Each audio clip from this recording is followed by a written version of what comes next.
September 11, 2001 marked the worst attack on American soil since Pearl Harbor. On that day, two hijacked commercial airliners struck the Twin Towers of the World Trade Center in New York City. Moments later, a third hijacked plane hit the Pentagon in Washington, D.C. And a fourth hijacked plane, apparently aimed at another Washington target, crashed in a field in Pennsylvania. It was more than you could take in. I mean, it was just total destruction, like as far as you could see.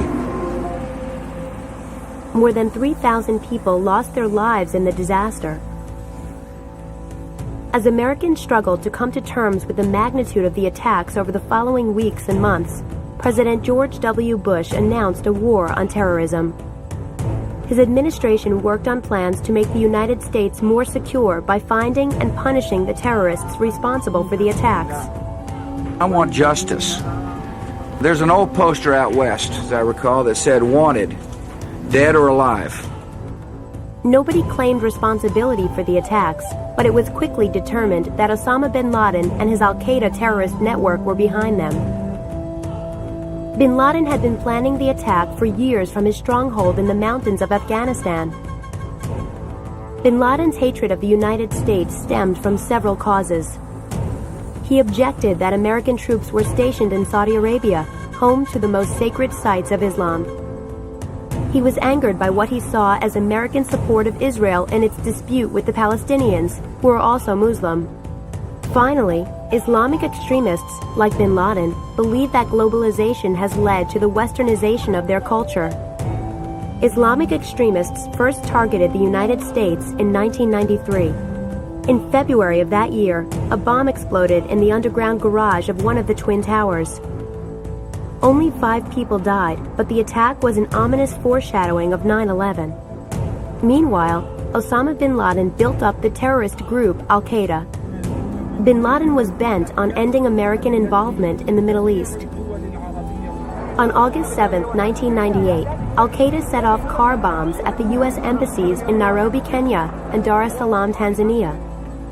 The blasts killed 225 people and injured more than 5,000 others. And in 2000, 17 American sailors were killed when al-Qaeda suicide bombers exploded a bomb near the USS Cole, an American warship harbored in Yemen. But the September 11th attacks were the most extensive and the most shocking. Terrorism prevention became a priority. Osama bin Laden quickly became a focus in the war on terrorism. He was hiding in Afghanistan. There, a group of Islamic fundamentalists called the Taliban led the government and had allowed al-Qaeda to run training camps for terrorists. President Bush demanded that the Taliban turn over bin Laden and shut down the training camps. When the Taliban refused, the United States, joined by Great Britain and other allies, sent in forces. Troops entered Afghanistan with 2 missions. One was to destroy the al-Qaeda fighters hiding there. The other was to remove the Taliban government from power. The American troops, joined by Afghan rebels opposed to the Taliban, succeeded in bringing down the regime within 3 months, and al-Qaeda was driven from its sanctuary.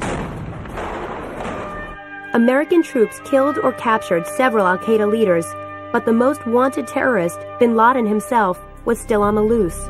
He thinks he can run and he thinks he can hide, but he's not going to be able to. So we'll get him. May happen tomorrow, may happen a month, may happen a year from now, but we'll get him. Still, bin Laden and al-Qaeda remained active. If you look at the picture, since 9/11, we have seen more attacks in more parts of the world than ever before. And bin Laden continued to issue video and audio-taped messages threatening Western countries and taunting those who had been unable to capture him. The United States has also taken steps to fight terrorism at home. Soon after September 11th, Bush called for the creation of a new cabinet-level Department of Homeland Security to coordinate domestic security. Congress passed the Patriot Act, which gave law enforcement officials broader power to monitor suspected terrorists and detain or deport people associated with terrorist groups. Critics said that the Patriot Act violated civil liberties, but supporters answered that the broader powers were vital to the effort to make Americans secure. Next, Bush turned his attention to Iraq. In 2001, the United States accused that country's dictator Saddam Hussein of stockpiling weapons of mass destruction. The Security Council of the United Nations ordered Iraq to allow inspectors to search for these weapons. The inspectors found nothing, though Iraq's government often blocked their efforts. On March 19, 2003, American and British military forces invaded Iraq in Operation Iraqi Freedom. Some argued that weapons inspectors should have been allowed to continue their search, but President Bush and others insisted that it was time to remove Saddam from power. Saddam's forces collapsed quickly, and as the Iraqi capital Baghdad fell, Saddam and other Iraqi leaders went into hiding. In December of 2003, Saddam was captured by American forces. Ladies and gentlemen, we got him. Despite Saddam's downfall, fighting in Iraq intensified.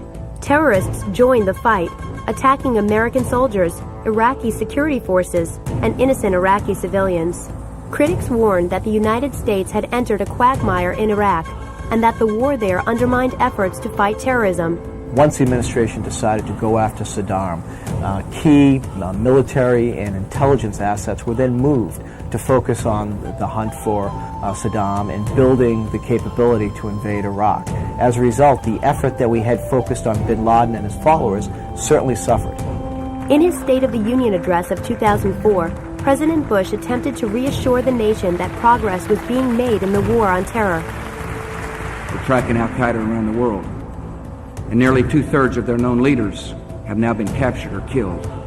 Many of these terrorists, including some of the masterminds of 9/11, have been captured. Hundreds of al-Qaeda foot soldiers are being held at Guantanamo Bay in Cuba. Despite these successes, some say the danger of terrorism has spread.